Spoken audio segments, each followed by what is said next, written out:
Another hadith by Nawas ibn Sab'an, which is a very long hadith.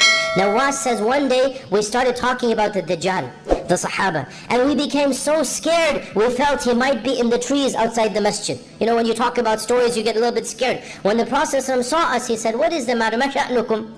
So they said, we talked about the Dajjal until we became terrified. So the Prophet then, one of the longest ahadith about Dajjal is in Sahih Muslim. He told them all of these details and what is he going to come with and what are his trials, and it's a long hadith, and in it he said, if Dajjal comes when I am amongst you, then I will be your argumenter or your protector against him. But if he comes when I'm not here, then every Muslim will be his own protector. You won't have any figure that you can go to then. فَكُلُّ مُسْلِمٍ حَجِيجُ نَفْسِهِ. Everyone, you will have to basically be your own protector when you argue against Dajjal. So then he said, so whoever amongst you sees him, فَمَنْ أَدْرَكَهُ مِنْكُمْ, then let him recite the beginning of Surah Al-Kahf. Let him recite the beginning of Surah Al-Kahf. So we learn therefore that the beginning of Surah Al-Kahf, and in the other hadith, the 10 verses of Surah Al-Kahf will protect you from the fitna of Dajjal. Another blessing of Surah Al-Kahf is that our Prophet said, whoever recites Surah Al-Kahf on a Friday will have a light emanating from him until the next Friday. Reported in Mustadrak of Al-Hakim. Reciting Kahf on Friday will give you a light until the next Friday. And similar to this, Abu Sa'id al-Khudri narrated that whoever recites Surah Al-Kahf as it was revealed, which means recite it properly with tajweed, with khushu'. You recite it not just like a cassette tape, you recite it with proper tilawa, which means you do it with khushu'. Then he meets Dajjal, that person shall be saved from Dajjal overpowering him. That's the first blessing.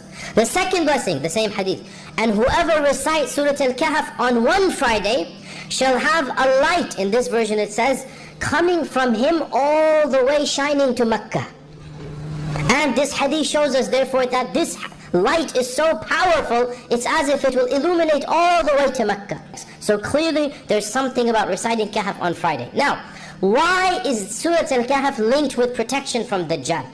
What's the deal about protecting from the Dajjal? And by the way, the fitna of Dajjal, it is the worst fitna that mankind has ever seen. Our Prophet ﷺ said that since Allah has created Adam up until the Day of Judgment, there is no trial that is more harmful to mankind than Dajjal. There's no fitna that will cause more destruction, wreak more havoc, kill more people, cause more bloodshed than the fitna of Dajjal. Dajjal will come, we learn from our traditions, and he will claim to be a god on earth.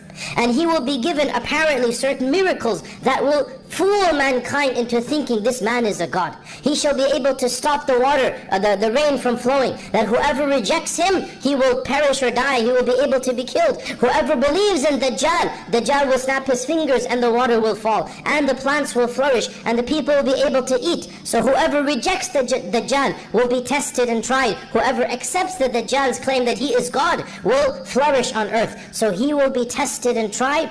People will be tested and tried through him like no other fitna. So what has Surah Al-Kahf got to do with this? Well, look at the beginning of Surah Al-Kahf.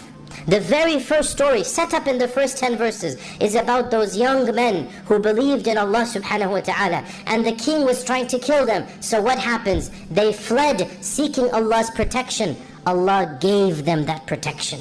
In the time of Dajjal, Dajjal will be that king. And he will be that person going and killing everybody who believes in Allah subhanahu wa ta'ala. So we need to become like those young men who fled away. And in fact, our Prophet literally said that a time will come when the Dajjal is here. The believers will run to the mountains. They will run to the Jibal, running away from the Dajjal. And this is exactly what these young men did. They fled to the mountains and they sought refuge in caves. And that is exactly what Muslims will do later on in time.